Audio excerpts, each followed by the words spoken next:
Officials in Mexico were digging to build a new irrigation system in Sonora, Mexico, and they came across a mass, I guess, graveyard, and they found 25 bodies there, and they're dated back to 1,000 years ago. And what they found was that about 13 of them had cone heads. The skulls had cone heads. No.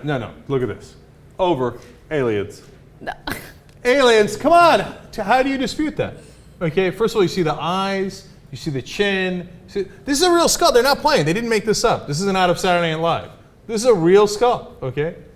What do you think, Mars or Uranus? Okay, all right, now, there's some chance there's a different explanation. Okay. It's evolution. Go ahead. Evolution. No, it's not evolution. Don't get me started. No, all right, the real explanation. All right, so here are some tidbits on the deformed skull. So apparently this was part of an ancient ritual. It was practiced some 1,000 years ago in that area, and it was achieved by binding a person's head between two blocks of wood to apply pressure to the skull. So they would do this to make the skulls more distinct. And I'm not exactly sure what the reason is. And by the way, let me clarify one thing. Okay, these particular skulls were found in 1999. They haven't been analyzed until now. And when it comes to this particular dig, the researchers don't know why the skulls are misshapen. But they have found skulls like this before, although it's been very rare. And they found out that the reason why this was the case was because of some sort of ritual. Okay? Yeah, I have no doubt of that. I'd be shocked if it was anything else.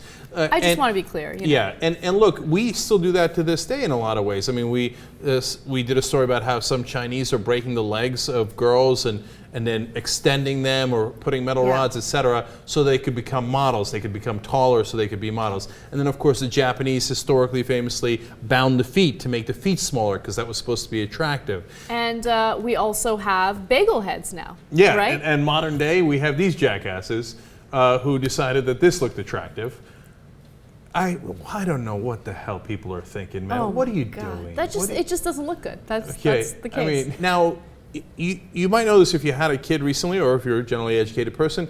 When a kid comes out, there's actually a little soft spot at the top of their head. It's really freaky, okay? And it lasts for several weeks, 6 weeks or so, I think it is.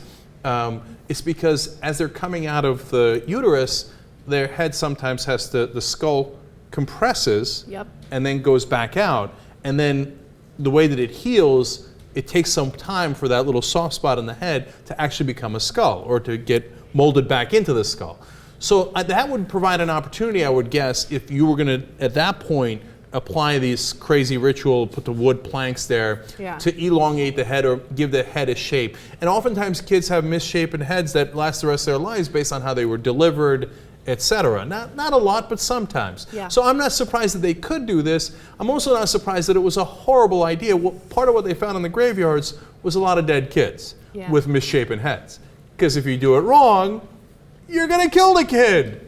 Of course! You know, when I was born, I had a cone head.